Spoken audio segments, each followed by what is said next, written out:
Hey everyone, this is acyuta-bhava from Nightlight Astrology, and today we are going to continue on in our series on the Tao Te Ching for astrologers by looking at verses 23 and 24. Now, as I say at the beginning of every of these videos, you don't have to watch every video in order. You don't have to have seen everything that came before this one. Every episode can work as a standalone episode. Of course, I think you get the most out of the series if you watch all of them.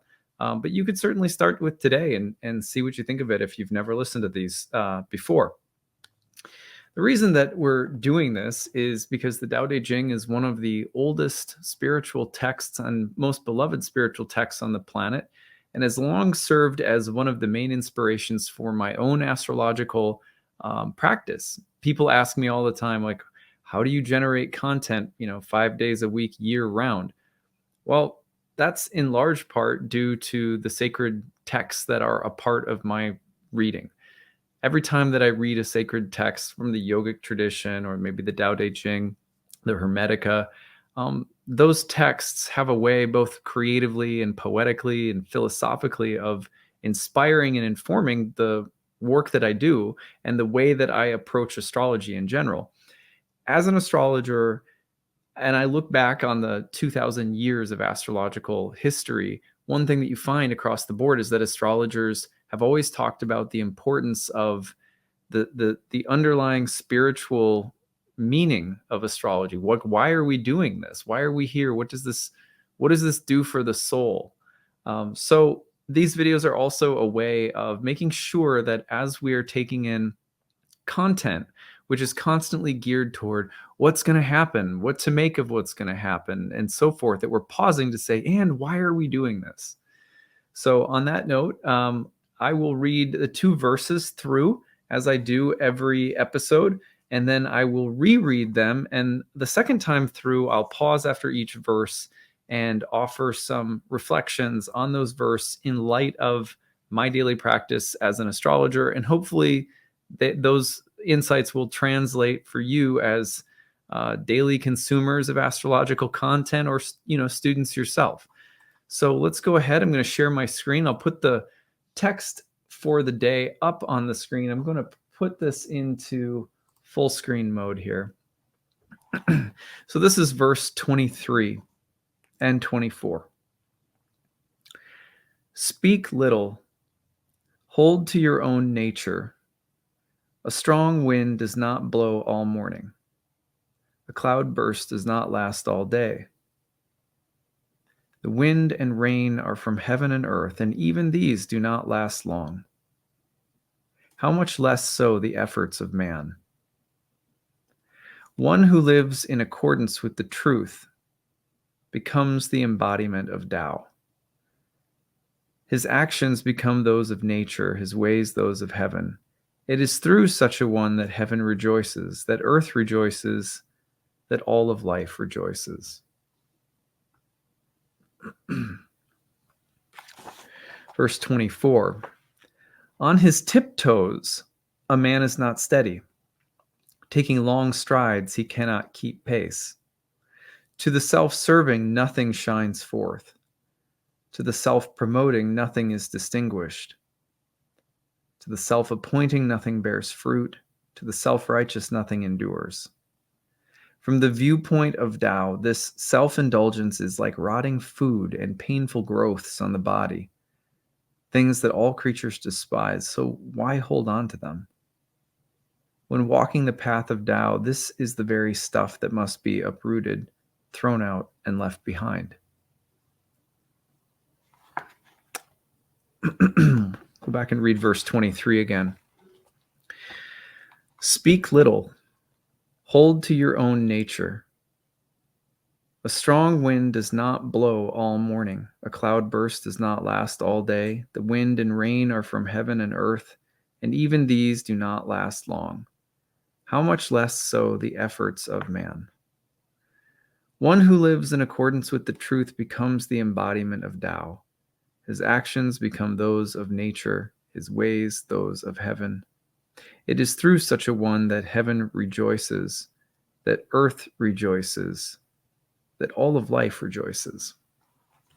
A couple of things come to mind when I read this verse. First, one of my favorite practices since I was in graduate school, and during graduate school, I lived in a little cottage on my grandfather's land. My parents had built a retirement home at the time prior to their divorcing, and they ended up selling this place.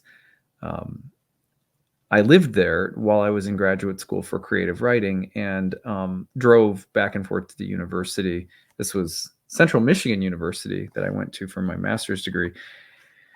And I had the practice of sitting out in the night by our bonfire pit under the stars, and I really enjoyed the quiet of like a bonfire in the backyard. And there was something that I learned, like sitting in the silence. And I was reflecting on this recently because I sat out and had a bonfire in our backyard. And I sat by myself at night after we hung out with the kids and stuff. And then they went to bed and my wife went to bed. And I sat there by myself for a good long while. And I just listened. And, sometimes that's all it takes. It takes a nice long period of sitting quietly in nature and just listening. And in doing that, I find that I will come back to a very, almost like the feeling of being an animal again, like very present, very in my body, grounded, but, open mind, open heart, open eyes, aware, attentive, listening, responsive, sensitive, present, but also like earthy. And it's in those spaces that I have always realized, since I started making content, that if I don't do this, if I don't return to this space regularly, then there's no chance that I can speak anything meaningful from that space. If I don't create that space and get familiar with it and learn how to inhabit that space, then there's no chance that anything I create, for example, on YouTube about astrology, will be able to embody that or bring something of that into what I create. And I'm not saying that I succeed at that every day, but I will tell you that my daily mantra meditation practice, along with sitting in silence, sometimes it's reading quietly, other times it's sitting by the fire, that it is specifically because of those spaces that I'm able to create to my mind, any meaningful content that I create on this channel or anything meaningful to say about astrology. But that doesn't come only from,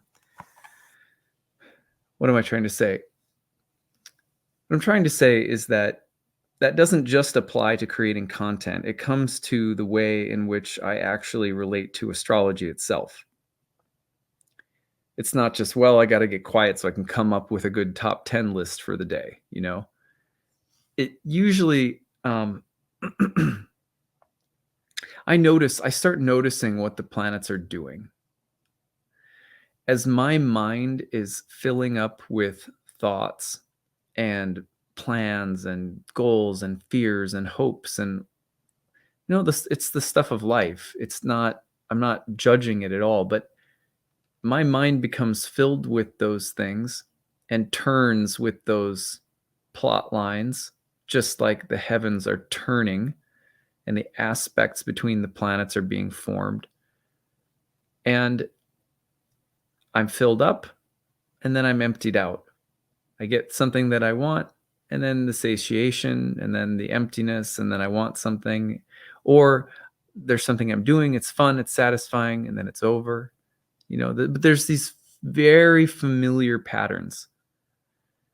And I am able to notice them corresponding with the planetary motions in my life only because I have daily spaces that I return to over and over and over for years now, every day, that allow me to get back to that attentive, quiet, earthy, silent, present place.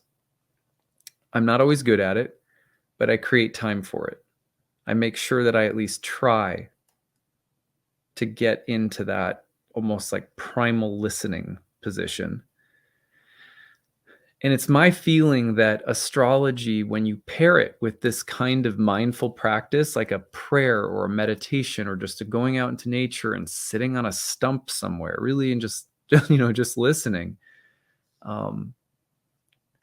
Once you do that, you're able to start perceiving, okay, yes, I've got to get back into the slipstream of stuff with my job or my kids. Like, life is going to keep moving. The heavens are going to keep turning. And I can't just like sit on the banks of the river. I'm here to float down the river or walk down it or swim it or whatever, but I've got to get in. I can't. But because I take breaks on the shore, you know, because I do that, when I get back in, like, I know what I'm doing. I know at the very least what's going on around me. I don't completely lose myself. And I'm able to see that the strong wind doesn't blow all morning, the cloudburst doesn't last all day, the wind and rain, that these things come and go, that they're also literally from heaven, whether it's the thoughts of my mind, the emotions, the events around me.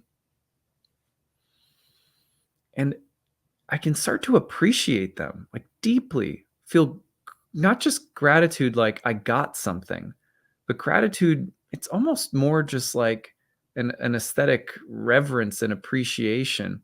And sometimes like a dialogue, an emerging sense of, special relationship with something that is unspeakable. It's moving through everything. This to me is the Tao. This, I call it Krishna in Bhakti Yoga. Anyway, it's my feeling that if you use astrology appropriately, that you become the embodiment of this way, this beautiful intelligence that's moving through things. But it's really hard to do so if you're only ever tuning into astrology from the standpoint of just, okay, what's going to happen? Oh my God, what's going to happen? What's moving? What's going on?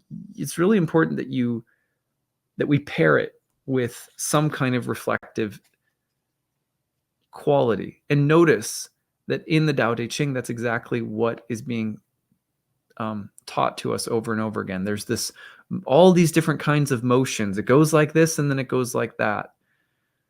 And you can notice it and feel this deep happiness if you reflect upon it, upon these rhythms and cycles of energy and nature that are moving with this very deep divine intelligence. All right, number 24. On his tiptoes, a man is not steady. Taking long strides, he cannot keep pace. To the self-serving, nothing shines forth. To the self-promoting, nothing is distinguished. To the self-appointing, nothing bears fruit. To the self-righteous, nothing endures. From the viewpoint of Tao, this self-indulgence is like rotting food and painful growths on the body, things that all creatures despise. So why hold on to them? When walking the path of Tao, this is the very stuff that must be uprooted, thrown out, and left behind. The other problem with astrology, frankly, is that if you're not studying or training yourself or studying with community or teachers, a collection of people who pair astrology with a sensitive and reflective approach to life, then the only reason, and we're just tuning in because it's like celestial, it's the celestial word on the street. What's happening? What's happening? Oh my God, like that. If that's all that it is, then all that we're really doing is looking at the planets and in terms of what they're doing for me or what they may or may not provide me with, or whether I'll like or not like what they give, if I should be afraid or excited about what's going to happen. But why do any of that? Why, is that all there is? I mean, that's something.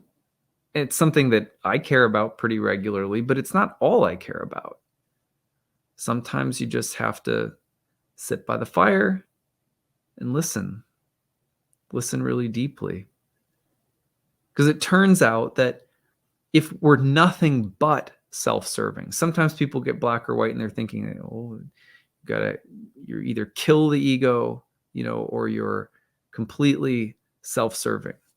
Well, that's a pretty rigid way of looking at the reality of having an ego. The ones that want to kill the ego are in some ways the ones that are, I've experienced in my life oftentimes still really dealing with the ego. So the ego is a servant, but if we're nothing but self-serving, then nothing will shine forth. If we're nothing but self-promoting or hoping that the stars will feed into our self-promotion, then nothing will really stand out ever. If we are nothing but giving ourselves congratulation for everything, nothing we do will actually bear fruit. If we're always right about everything, nothing that we do will really endure, because things that endure require that we work through problems and difficulties and finding interesting solutions. And if we want to earn something, we have to go through the process of sometimes failing and sometimes doing a good job. If we want to be promoted truly and stand out in an interesting way, you almost have to forget about trying to get anywhere. So similarly with astrology, what I've noticed is that if you want astrology to do amazing things for you, you have to find more reasons to be interested in it other than what is it doing for me today? What kind of news or insight is it giving me? How is this getting me off? You know what I mean? From the viewpoint of Tao, this self-indulgence is like rotting food and painful growths on the body. To me, the evidence of astrological sickness, right, if I had to summarize it, is when you go into a chat forum and the growth on the astrological body is when you say, oh yeah, Mars is squaring Pluto this week, and someone gives you 2 paragraphs about the elaborate T-squares and like kites and yods and like a million asteroids and like all this stuff that's going on, and it's like really affecting my chart, and you're like, this transit lasts like a week. You do realize that you wrote something equally long and dramatic about last week's transit, and you probably will next week. And I feel like, probably most of us have been there, but we also hopefully outgrow that when it comes to astrology. Not to diss anyone really, but just, I laugh because it's like, that's how I was, in maybe like year 1, year 2, a little bit maybe. But you have to grow past, the self-centeredness of astrology. Like everything is about my birth chart. It's like, it's not. Your birth chart is this beautiful oracular mantic device. You don't have to use it all the time. You can appreciate transits without having to link back everything to some kind of step-by-step unfolding path of perfection that's written in your birth chart that you have to be following and checking in on 24/7. I say that because that's what I see every day as a person, as an astrologer on social media. This is the kind of rhetoric that I see people espousing. Oh, work with this energy. Oh, there's always like a big to-do list where there's always a real long explanation about why this is really very personal for us. And I think like learning to be interested in astrology for a variety of reasons, learning to be interested in the gods and the planets and transits for a variety of different reasons, intellectual, spiritual, to learn to observe and see, maybe, yes, to look at your birth chart, but not only. This is the same view that the Tao Te Ching is encouraging us. Like, don't be striving and so eager and ambitious about everything. Like, ambition is okay, but remember that self-indulgence is like rotting food and painful growths on the body. Don't make astrology about that. That's not how we grow spiritually. When walking the path of Tao. This is the very stuff that must be uprooted, thrown out, left behind. That does not mean that you never look at your birth chart, that it's not important, that there's nothing of self, there's nothing relevant to yourself or your own life or journey. It's just, let's make astrology about something more. You know how you can tell, personally, I know how you can tell that this is an issue and a challenge, because most astrologers cannot make content explicitly talking about the spiritual dimensions of astrology unless they tie it to a transit that will give people interest, or their numbers will go down. This series and other series I've done talking about the spiritual path of astrology that is not linked to an upcoming transit generally gets significantly less views. But if you're watching this and you've made it through, this is equally as important to do this. If you like my channel, for example, every day I do this. It's not like 5 days a week. That's every day for me, 7 days a week. That is as much a practice for me as brushing my teeth. I do that twice a day, and I have several spiritual practices that are every day for me that help me just get back by that campfire somewhere and tune in and think about life as something more than just what's about to happen, or, obsessing over transits, or just letting tons of information stream through me in like manic fashion, scrolling and clicking. And it's like, you have to step out of that. And if you do, the most magical things happen with astrology. Astrology is coming from divine, living, archetypal gods, fields. If you treat them with a kind of spiritual attentiveness, they will start teaching you astrology in ways that you can't learn without that kind of approach. The gods, so to speak, will reveal things to you and give you an eye for symbolism you were never able to see before. And that comes specifically because you take time to let astrology seep into your bones, and you pair it with self-care and self-reflectiveness, which is almost always the opposite of self-indulgence. It's really easy for astrology to fall into that place of self-indulgence unless we give ourselves a steady diet of spiritual activities. So, not meaning to preach at all, like in terms of like people, oh, you should be doing this, you're not doing this. But it's important. I have to tell myself, this is why I'm here. This is why I'm doing this. What is today all about? I have to do that as a parent. What is this all about? It's about love. It's about presence with my kids. I have to do that with my dogs, for God's sake. This is a living being. And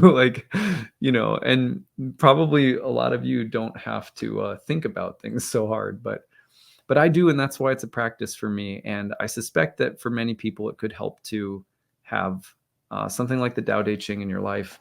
If you haven't ever read it before, pick up a copy. This edition is the Tartra Cornerstone edition of the Tao Te Ching, translated by Jonathan Starr. I really like this edition. It's very accessible for beginners. Hope you guys enjoyed the verses today, and we will see you again tomorrow. All right, take care, everyone. Bye.